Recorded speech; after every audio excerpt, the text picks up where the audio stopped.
My son Dan is a political scientist, law school right now. And he was in a class one time at Ohio University, and they asked a question about what is a rogue nation. So he explained what a rogue nation was. He had read Chomsky, obviously. And then the teacher dared to ask the question, can you name some? Of course, he said, well, the United States. And half the class almost passed out. And he then started to explain how and why. So Dan was walking down the corridor of Ohio University's political science department. A couple days later, the teacher called him in. He said, Dan, you scare the other kids. You know, that was the whole idea. You scare them. Please be very careful. Ideas have changed the world. It's a scary thing, some of the things you're talking about. I mean, we all understand compound interest is insane. It can't possibly work mathematically. For an infinite period of time, the $1, you know, the £1 compounded for an infinite period of time, it's a Ponzi scheme. It is unrealistic, it is unrelated to reality. So we have to be very careful how we think about and express these things to other people. You are going to take away their religion. And they don't believe in losing their religion. It's sort of like REM. So I want to give you a couple of topics that I'll deal with, and I'll race through them. I don't mind being interrupted, because if I had a train of thought, it would bother me.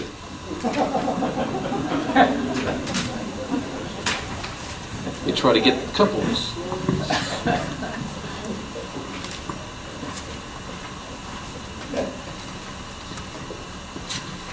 I think I left the topic back here. 1 second. This is why I like having a lavalier or having this.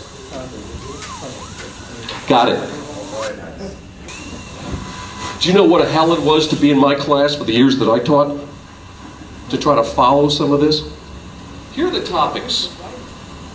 First, I want to talk about the audience. There's a problem. It's pale, male, and stale overall. I don't mean to insult you. That's the way my daughter describes this audience. My daughter is a 30-year-old attorney who's a policy analyst for SEIU, it's the country's largest union. And she always walks into a group and she looks around. Where are the women? Where are the people? And it just drives her crazy at that point. She said, how are you going to have a social movement? And then she talks about it, and she's, you know, just looks at the color, she looks at everything else, and she said, this is not the way we're building our movement in SEIU. We're far more effective. And also what was just mentioned, they get to people where it matters.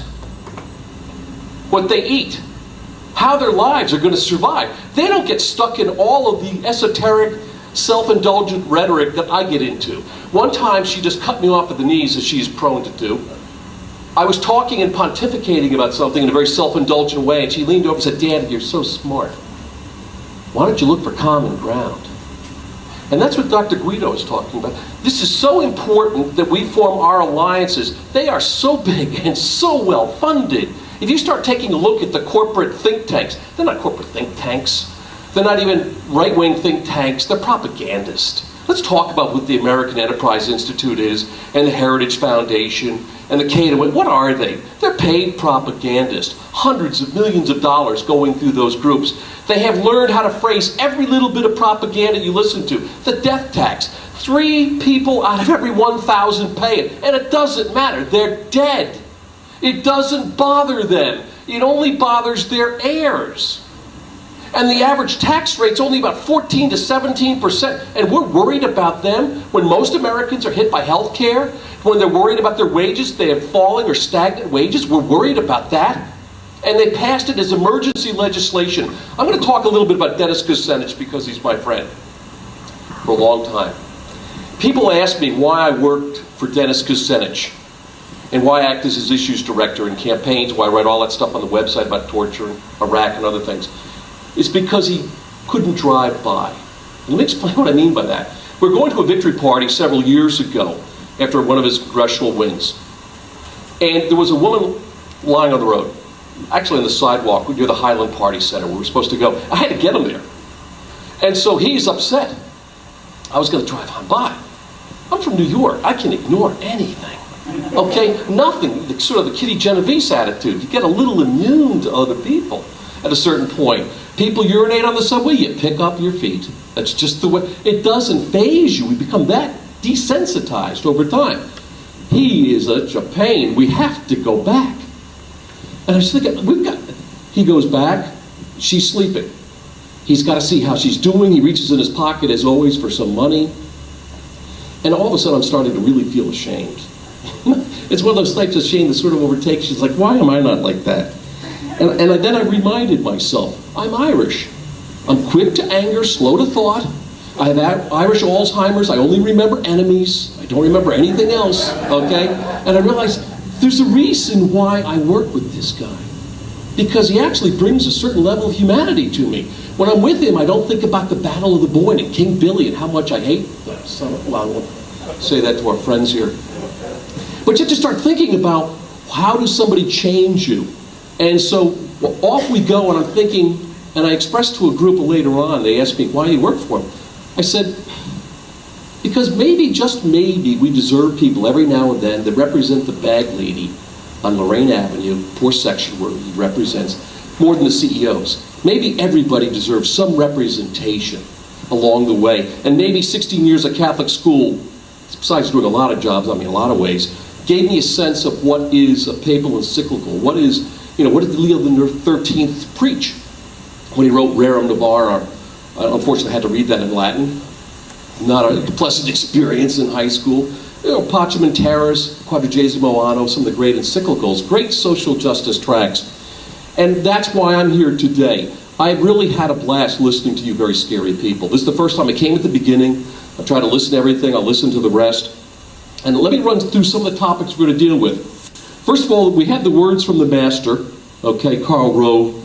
And did Jesus bring capitalism? I'm so happy people brought that up. Okay, I did not think Adam Smith and others came till much later. There is so much socialism and concern for other people. I find it amazing. When Dennis dared to go to Lebanon, people, you damn peacenik, and I said, Matthew 5 talks about blessed are the peacemakers. Is it that dirty a word? I didn't understand that the meek, or peacemakers, or those who hunger and thirst for justice, I didn't think that was that ugly. I've learned differently. The master has taught me, Karl Rove and the other neocons. They've taken some of the most sacred things you believe in, they've destroyed them and eviscerated them. How sad that we have given up these most deeply held tenets of our faith, of our character, of what we believe in, and just pushed them aside. I'll get to one in just a second. I want to read a quote from George Will. He's a great man. He's talking about people who are unemployed and not working, and he says the following. The new paradigm is a behavior-driven poverty that results from individuals' non-material deficits. It results from a scarcity of certain habits and mores, punctuality, hygiene, industrious, deferral of gratification, etc., that are not developed in disorganized homes. That's why people are unemployed. And I know what he's talking about, black folks too. They're so good at code. They're so good at splitting and atomizing. You know who he's talking about. As I'm reading that, who is he talking about? You know immediately. I'd like to read a quote from Andrew Mellon, Secretary of the Treasury, 1931, after the Depression starts. I love some of this. Here's Andrew Mellon talking about the Depression. And he says, let me get, so there's a little bit of light here.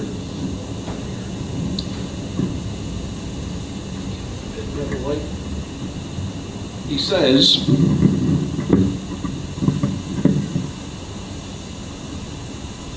it was a period of chastisement. Americans had been, this is what he says, now the piper would be paid his due. It might even be a blessing, a time of beneficial readjustment. A panic was not altogether a bad thing. It will purge the rottenness out of the system. People will work harder, live a more moral life. Values will be adjusted, and entertaining and enterprising people will pick up the wreckage from less competent people. That is an insensitive son of a bitch. That is a creepy thing to say. What they're telling me is all of a sudden, just think about it for a second. They're telling us that all of a sudden, from 7% unemployment, almost 3 to 4 times the number of people got lazy overnight and decided not to go to work. They don't accept endemic, systemic problems. It's all people. It's such a strange view of the world. A lot of you who want to understand the thoughts of people who you're in battle with at times should read the new John Dean book, Conservatives Without Conscience. It'll explain the authoritarian mindset. where you can identify these people as young as the age of 4. They're fraught with fear, anxiety. They want certainty. They want clarity. And as Bill Clinton said recently, they would far prefer a strong leader, a strong wrong leader, than a correct right leader, who's weak in expressing it. So one thing you have to learn is when you express your ideas, don't equivocate. Don't be John Kerry. Don't talk about this and that. It has to be clear, decisive, to the point. And as you'll learn from the very successful candidates like Dennis, don't be afraid to tell the truth. Don't worry about what the next poll will say. Be a leader. Express something. And what I want to express to you today is the monstrosity of wages, income, and taxation in our society today. The main problem, let's face it though, is wages. The problem with reforming the tax system is it's my money, damn it. And you'll always find people thinking you're confiscating their money. So you have to start with the basic idea. The best thing we have to do is to change the wage structure. And how do you do that when only 8% are organized, 8% of the private sector? We have to totally reform politically the union movement and the right to organize. Taft-Hartley, things like that, they have to go out the window. We have to have a new approach to labor in this country. Remember, labor created the middle class. Manufacturing jobs were not by their nature good-paying jobs. They were created. And that's why a lot of groups are out there today structuring and even working with employers at times when possible to get better paying jobs. Does it bother you a little bit? This is from David K. Johnston's book, Perfectly Legal. Who's read it? Michael, I knew you would. Okay.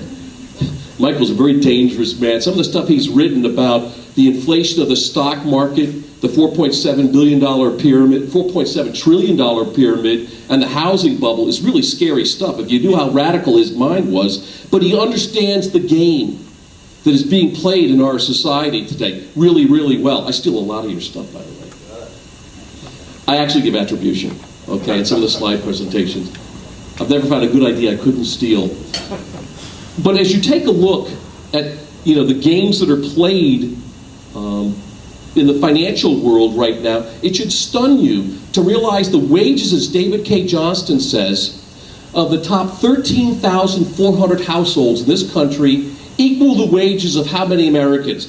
I'm giving you 13,400 equals more than the wages of the bottom.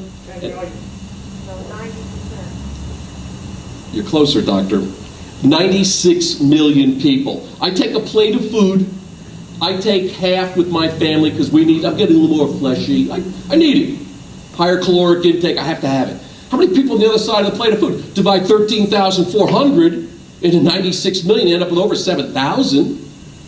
Is that good for capitalism? And you've written about this. It's not good for capitalism.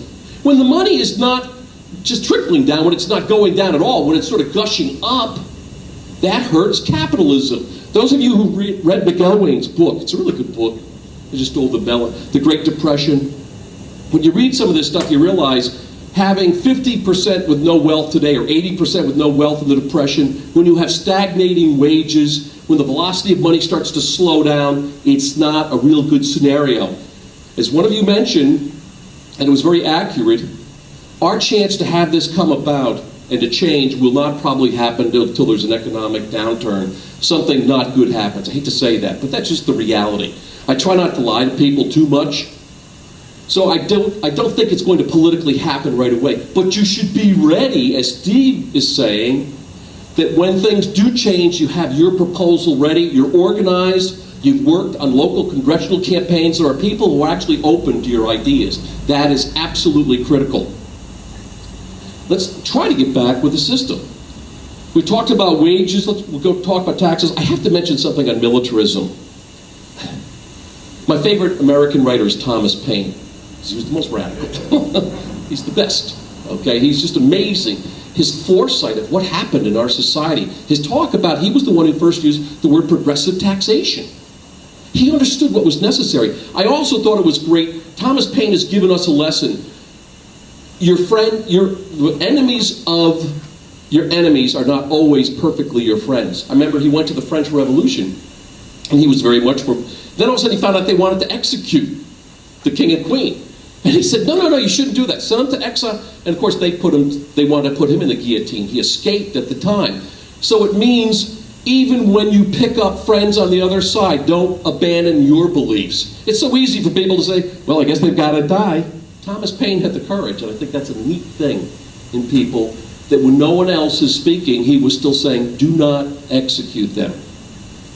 As you take a look at militarism, we spend, as you know, officially about $439 billion a year, but of course, there are wars, and there will always be wars with this group. There has to be. You have to have empire. You've got to reach out. And of course, one of the sorrows of empire is you've got to spend a lot of money. You've got to create a lot of money over a period of time. The real defense budget, as we all know, is minimum $700 billion when you take into account all the money that's hidden in the Department of Energy, that's hidden in the intelligence agencies, that is debt service for money we overspent in the past. 700. I'd like to give you a quick math lesson. I work in the actuarial field. I have an employee benefits firm. Remember, if you divide a million into a billion, you get 1,000. So if you have 100 million taxpayers approximately, and 300 billion that you're spending on a war, it's going to be $3,000 per taxpayer. A family, $9,000 or $10,000. Now take that and triple or quadruple it, okay? You have to talk to people about saying their family's going to pay $25,000 to $30,000 for this war, which is going to make them less safe, and which is going to just rot out the rest of our infrastructure. That will crowd out the needs for schools, for health care, and everything else. Chalmers Johnson has written a lot of great books, blowback, but if you've never read The Sorrows of Empire, you have to read the last chapter about what happens when you continue to use militarism to solve everything.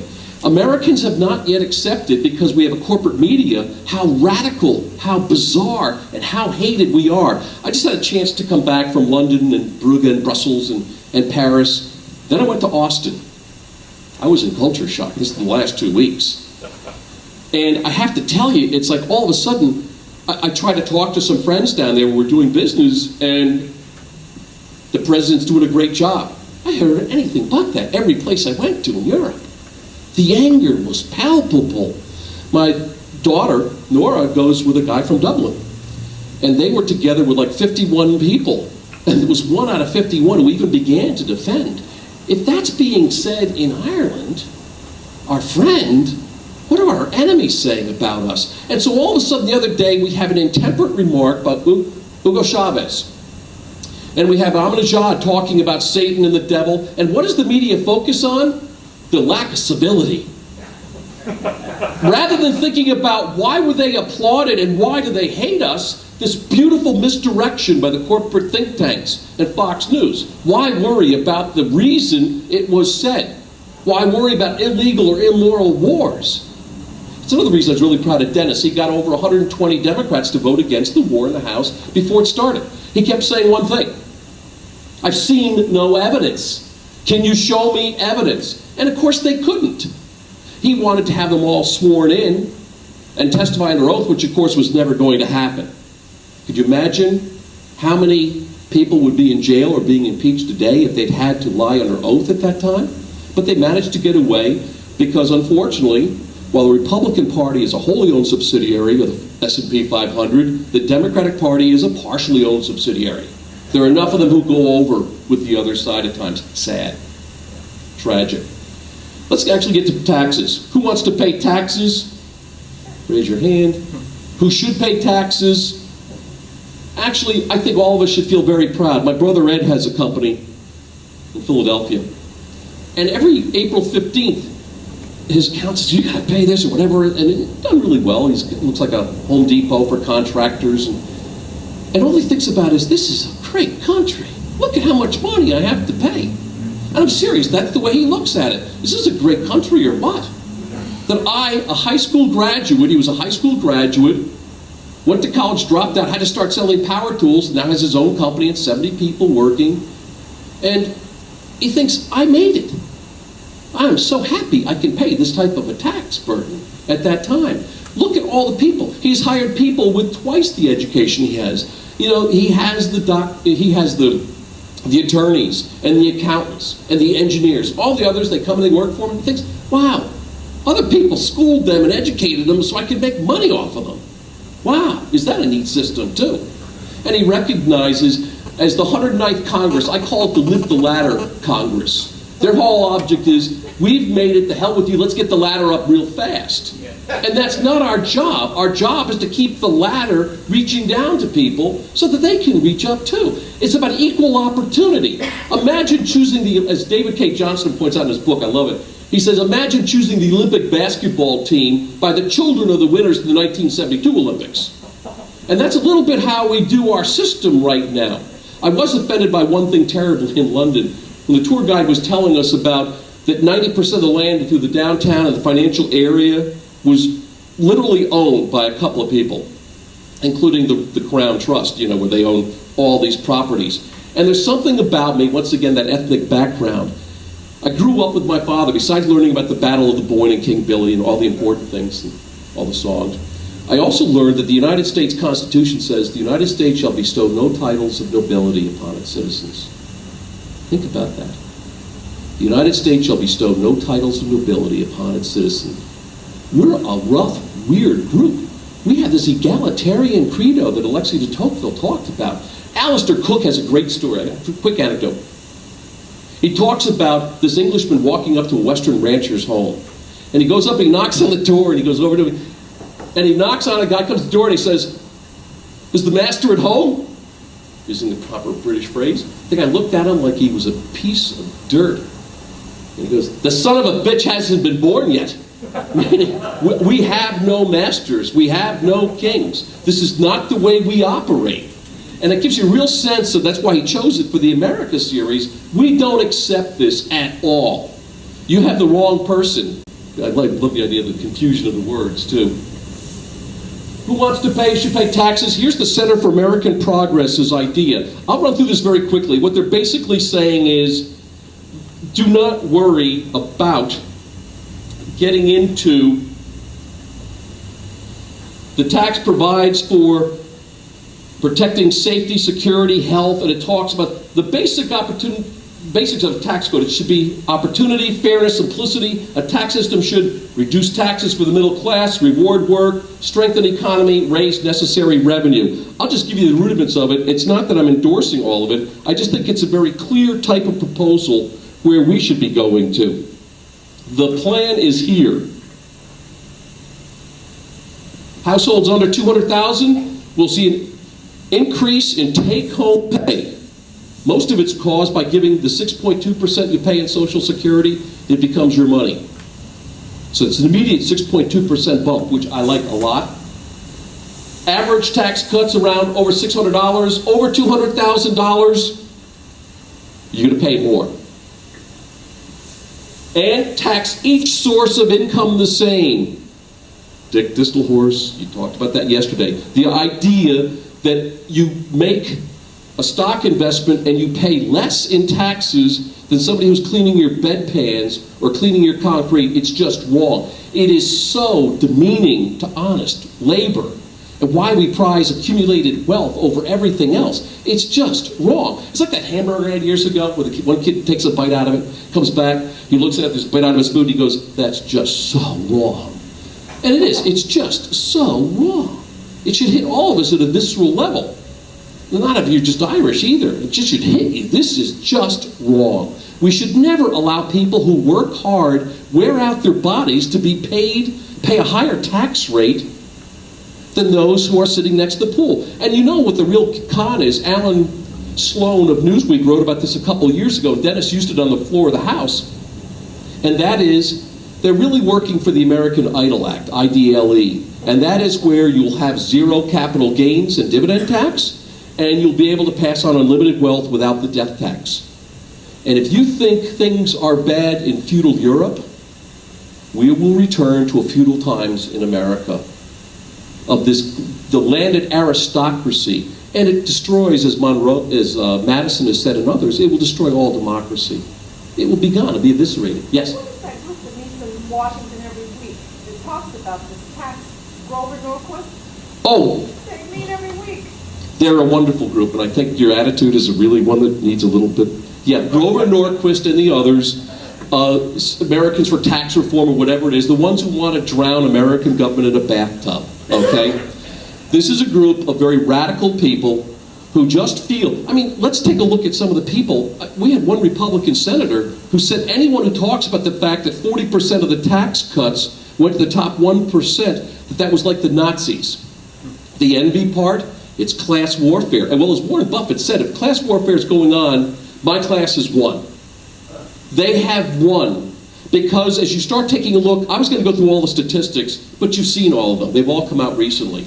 And that is, we know that the top 400 Americans in the past 2 decades have seen a 40% decrease in their taxes, and yours have gone up. We know corporate taxes have gone from, in the 50s, from about 34% to 7%. We know all the statistics. Even Henry Paulson has started to admit lately, well, things are not so good. We've got to spread this wealth around a little bit more. Remember, there is no limit to their greed or to their insensitivity. They can suffer through anything because God ordained it. Remember, these are the people who are now telling me that when Tomás de Torquemada, the Grand High Inquisitor, when he used to drown people, make them feel they were drowning, he used the acelli, it was the water torment. If you read Cecil Roth's book on the Inquisition, he would drown them, and they would confess to anything, including the one famous from Elizabeth de la Vega, where she was confessing to anything. Tell me what I did wrong. I now found out that's only forceful interrogation and questioning. It's a professional interrogation technique from Porter Goss. Imagine that we could be that desensitized. And we've used the strappado, the ropes behind the back. I mean, we've hung people. Delwa, the taxi driver that was killed in Bagram with 100 blows above the knee. It looked like, as the coroner said there, when calling it a homicide, it looked like he had been run over by a bus. He was calling out to Allah as they killed him. No one's done time. One person may do 6 months. How do you think the world looks at us? And we have to get to people and create some cognitive dissonance at times to let them know, this is how the world looks at us today. When Dennis went over to Lebanon, some people in Cleveland went nuts. It's none of his business. And he's trying to tell them, no good things come to life during war. This is not good. Some people stepped back because they thought maybe one side could obliterate the other. It has made the entire process more intractable. The last 3 days, I think about these poor people on both sides. I just find indiscriminate violence just repugnant. It's a horrendous thing. 1,000, civilians dying, okay, in Lebanon. But I think about the Israelis. They sent 33 kids of theirs to death in the last 2 days when they'd already worked out the ceasefire. How do you think their parents feel today? What did they die for? I could start singing, there's a very famous Irish song called The Patriot Game. And it's about, this young 16-year-old who goes off to die. And the last stanzas of the poem are, and now as I lie here, my body all holes, I think of those traders who bargained and sold and wish that my hair rifle had given the same to those quislings who sold out the Patriot Game. This fanaticism, it gets the blood boiling. We'll do anything. And we allow these people, including the Democrats, too many of them, to allow those feelings to be stirred up all the time. And we just don't yell enough, stop it. They're so weak in starting to respond strongly to these calls for war. Let me get to the last couple of points. And what time is it? I don't want to go past the time. We've got 2 seconds. I want to read a quote to you. Take as much time as you need. No, you'd be here for days. I would not do that to anyone. It's so neat to be back in a classroom again where you have a captive audience. That's just so wonderful. And they're supposed to laugh at your jokes. And they're supposed to think you're... This is a quote from Thomas Paine. I'll end with this. I'll talk to somebody later. Dennis will give you a great talk tomorrow. He always does. Human beings who actually care, who actually have hearts and brains, they do give great talks. Because something good comes out of it. And if he can temper my anger and my hostility, I think he can do it for a lot of people. Here's Thomas Paine. This is what he wrote. When it shall be said in any country in the world, my poor are happy, neither ignorance nor distress is to be found among them. My jails are empty of prisoners, my streets of beggars, the aged are not in want, the taxes are not oppressive, the rational world is my friend because I am the friend of its happiness. When these things can be said, then May that country boast its constitution and its government. Pretty neat quote from Thomas Paine. Hey, thank you for listening.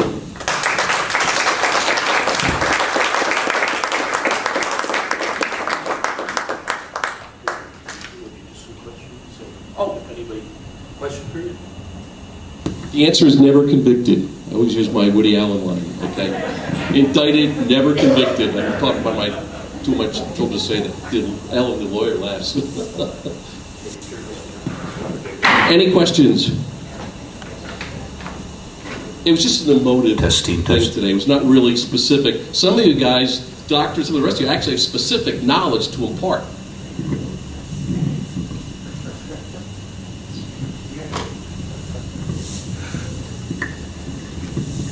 Yes? How frustrating did you have to be with that choice? How can we get to that? I'm writing it out. I'm writing a book with Dennis right now. You'll see it in writing. I actually have to sit down. A lot of this will be coming out in writing. A lot of these are actually notes and stuff I put together already. I've got like 500 pages of notes. By the way, I do write books, but they're 1,000-page books on pensions. They'd make your eyes glaze over. You'd want to put a gun to your head. So this one will actually be a little bit more interesting. They're meant for attorneys. They're filled with case law. They're on ERISA. My partner is my business partner. I tell people he's written 4,200 pages of 7 books on 3-page Internal Revenue Code. He knows more about less than any human I've ever met in my life. Okay? 414p, in case you're interested and you want to read about qualified domestic relations orders. Yes? You're not going to embarrass me, Doctor, are you? It's a good, You're going to ask a technical question, huh? No, it was. Okay. It's beautiful. You talk about the fear and the war and so on and so forth. Yes, the reason why they can sell these wars is the fear factor. And one thing that I think that the left has not been particularly good at, or the movement of dissent, and that includes people like Chomsky too, is that I don't think they've explained that in order to sell these wars, a lot of these rogue Arabs that are now playing the part are, as I hope we agree on this, are an integral part of the game.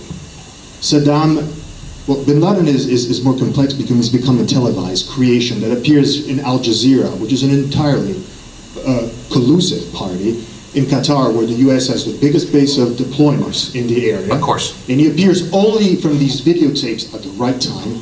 But Saddam Hussein is an asset of the CIA since 1959. He's been playing the game along. And all That's a lie.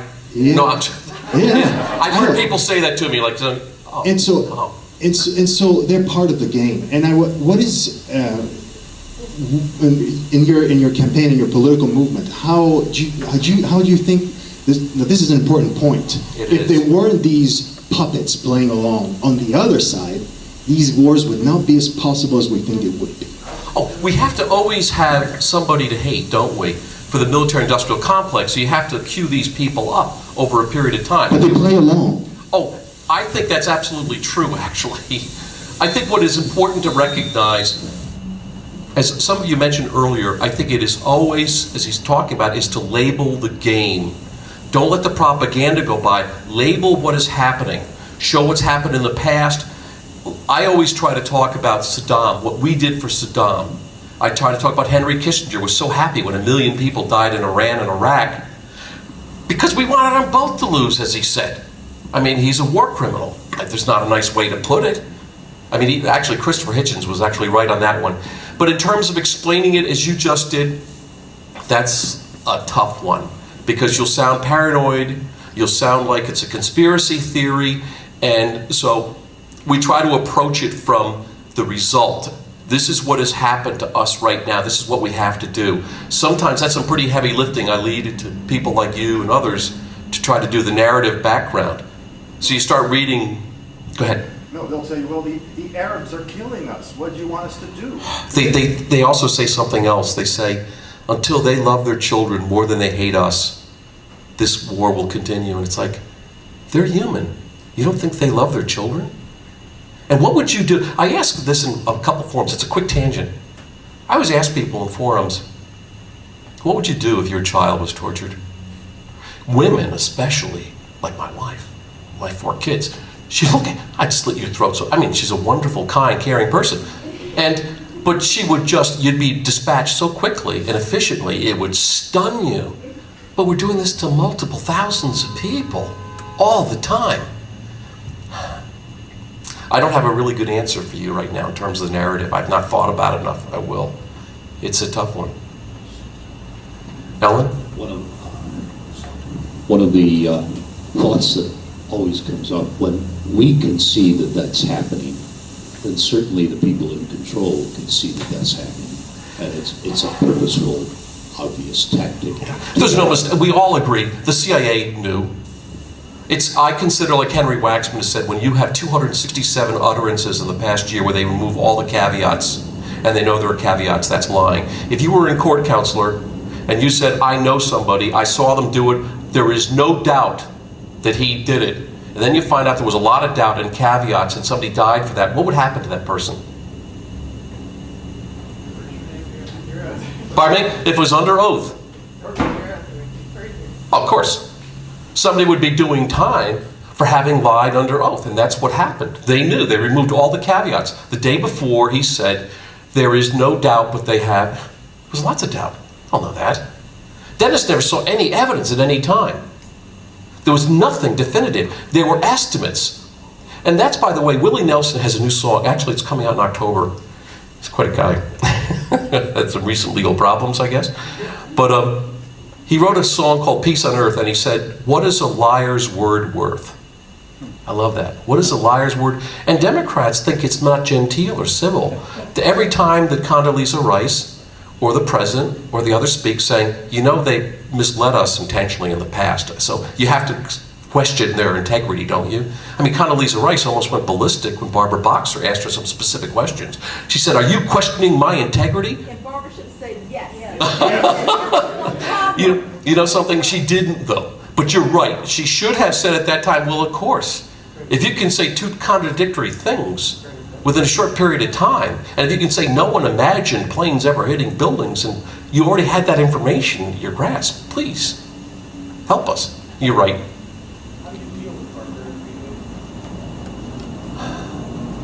How do you deal with barbaric behavior? You'd have to explain to me, which is the barbaric behavior?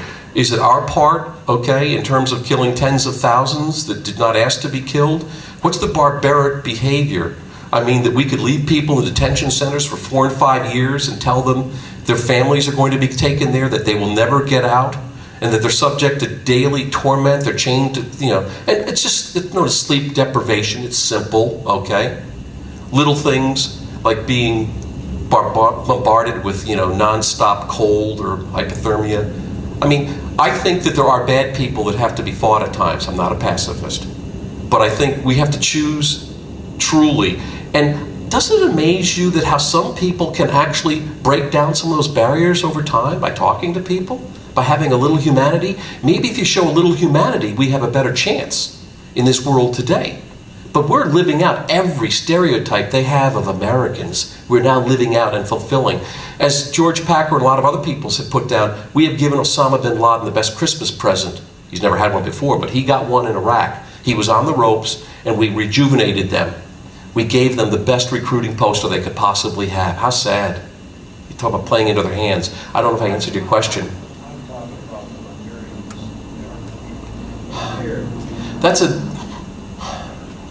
There's a difficulty. American people, like my son, like the children in my son's class, right? They're not always used to really candid, direct talk. So it has to start gradually. It has to be a campaign of exposing it. Unfortunately, those who talk, there's a great Arab proverb. They say those who speak the truth should have one foot in the stirrup. And sometimes, or Mignon McLaughlin said, society honors its live conformist and dead troublemakers. I mentioned that yesterday. And it's not an easy thing. Dennis skirts the way far more effectively than I do. What he does is he tries never to make it personal, he tries to make it about people. And that's what he finds offensive, like even about Air America. It becomes like a frat boy's joke about ridiculing them and how dumb he is, and look at that and what asses they are. And he feels that's not productive because you're not getting to the middle ground and the people you have to get for common ground. And that's why he's far more civil. He does something that's really bizarre. He actually walks across the aisle in Congress and talks to the people on the other side.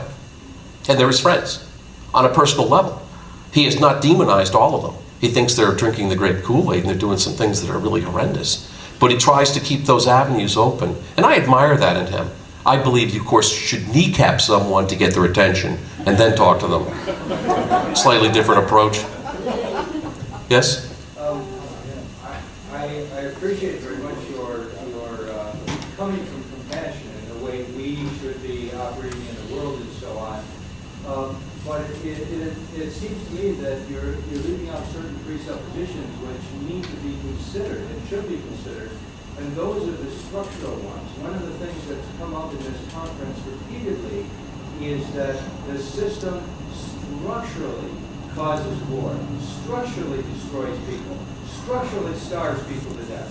And to bring it down to the level, well, we should have some humanity, right? You said, what about the evidence that that they were giving us? There wasn't any evidence. But we're sitting here with 2,500 nuclear weapons on hair trigger alert, and we're looking for evidence that they might have weapons of mass destruction. I alluded to what you're talking about earlier.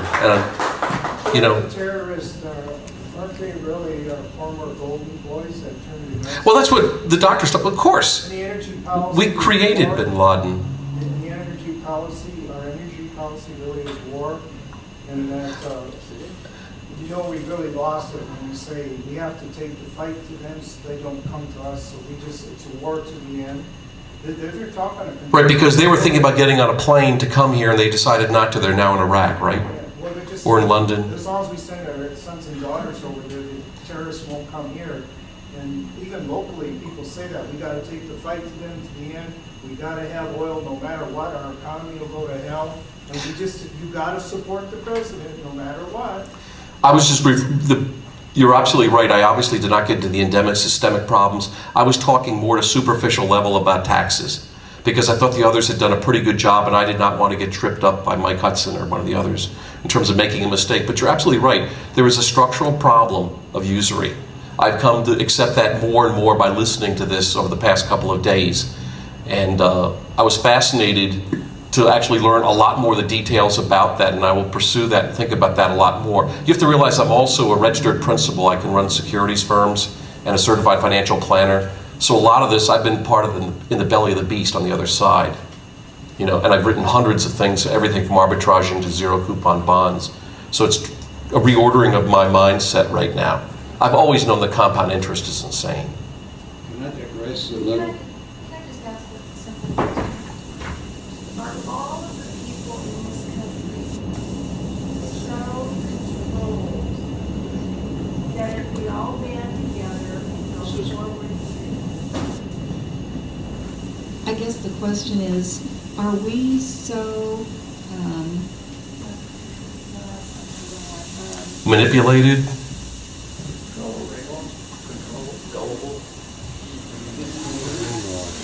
desensitized? That's the word I'm looking for. Are we so desensitized that we don't really want this war? We know who wants the war.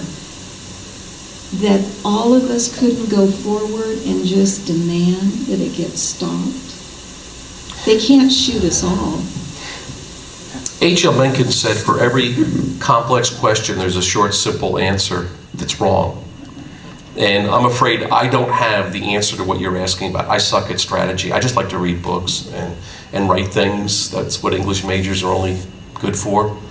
And I would like to believe, I'd like to be optimistic. And Dennis constantly is slapping me around telling me to be more optimistic. And he gets elected, and people listen. Not enough, though. I don't know the answer to that question. I hope not. Yes? Yeah, just one question. Actually, thousands of people did march against that war. I was there. In this country and I all was in over Washington. the world. Yeah. Sure. And it made absolutely no difference. They've got their fingers on the trigger. And You were a focus group. Right. I don't listen to focus groups. Remember what Right. the president said? Yeah. Millions of people around the planet and you're a Yeah. focus group? Yeah. The fact is that they don't listen to any marches. Marches are ineffective. They may be good to do, but you have to have political action followed up all the time at a local level. See, Yeah, you're not exactly. even covering protests. Major media isn't even, they're acting like they're even heard. The major media is avoiding these protests. Oh, you mean to tell me that the 6 major media, AOL, Time Warner, GE, Disney, News Corporation, Viacom, and Vivendi, with $260 billion in profits last year, you mean to tell me that they're not liberal? Is that what you're telling me? That they have corporate interest? That's really... How could you say that? You're very cynical. I mean, it's amazing that you can... And that's part of the roadblock that you have to break through, and you're absolutely right. That all of a sudden, the president is covered every day, no matter what is stated, typically with fawning, sort of an obsequious, sycophantic attitude. But then you have people on the other side, large numbers, and they can be just pushed aside. Or you can have Fox News, which is my favorite, Fair and Balanced, which will come on, is Ned Lamont Al-Qaeda's candidate? I mean, they only do it by questions. Neil Cavuto and others, it's always by questions. Inquiring minds want to know, did you murder your wife? Okay. Oh, you didn't? Oh, okay. That's clear. No problem. It's amazing if you watch the drafting and the framing of the questions by some of these people. My favorite was when Dennis was on O'Reilly a couple of weeks ago. Cheney gave us a hint how they were going to do this back when he said, we get in and we shall govern. And that's his term for... See, they don't wet their finger. What they do is, they do what their agenda is. I talk to a lot of Catholic groups. Why, I wonder. But I talk to them, and abortion, I have to mention, always comes up. And I laugh at them. I'm saying, boy, in 30 years, we're going to have the same discussion when they keep giving tax cuts. We have more wars, and they've never put up one bill to outlaw abortion. They'll nibble around the edge. Boy, you people gullible. It really pisses them off. But a lot of them all of a sudden look at you and I say, Mark Rossico said in February of 2000 on the Chris Matthews show, he asked, what are you going to do for that right, for the red meat, for the right wing? You promised them abortion reform. And Mark Rossico said on Hardball, that's not on our agenda at this time. But tax cuts for the rich were. And I tell them, don't you feel dirty and used? Everything else and all those encyclicals you've read about and thought about, the rights of workers and everything, it's all been pushed aside. The Pope sent emissaries to say this war was unjust. It was not a just war. And he was ignored. Don't you feel a little bit dirty over that? That they have not, if they really did something, you might have a moral quandary, but they have done almost nothing. Let's be honest. Nor will they ever, because they will lose national power forever. They will never put their fingerprints on it. And then it's ludicrous because they'll have red states and blue states, each one passing, so you go to the next state if you were to have, it's meaningless. It's a meaningless debate. This is what I was referring to as barbaric behavior. Mine? Oh, okay. Well, with Bush and Cheney, you got a Beavis and Butthead type mentality. But That's the way they think. But they're not. I just don't want to denigrate their intelligence because they win elections. They maintain control. So I never want to get into the idea that they're that stupid. I think that cruel, that insensitive, that uncaring, but not that stupid. One last question here. It seems to me that the ideal people to approach with our new monetary system would be these third world countries like Lebanon and Hezbollah, they need the money, they eagerly want to rebuild, unlike us in New Orleans, for instance, where the government actually didn't seem to want to do the thing. But Hezbollah wants to rebuild, and all they need is the money. Well, in fact, they have the money, I guess, from Iran. But it seems to me that they're, like Malaysia or even Venezuela or whatever, these are the people we should approach with our plan rather than our own government, which is probably the last to, the hardest to move. I accept that. I couldn't add anything to it. That's a good suggestion. When I disagree with that one, I'll talk about that later. As I told you, I suck at strategy. I have no clue about winning elections. We all do until we succeed, But we're going to have we can continue questions with David because the people who have spoken today are on a panel, and we'll continue until you want to leave. Okay, so all speakers who would like to be a part of this panel, please come up to the front, and we'll do that. How are you all for staying a while longer? How many people feel comfortable staying? Okay, anyone else can just, take And we'll see you, those who are leaving, we'll see you tomorrow morning, at which time we will start at 9 o'clock on time.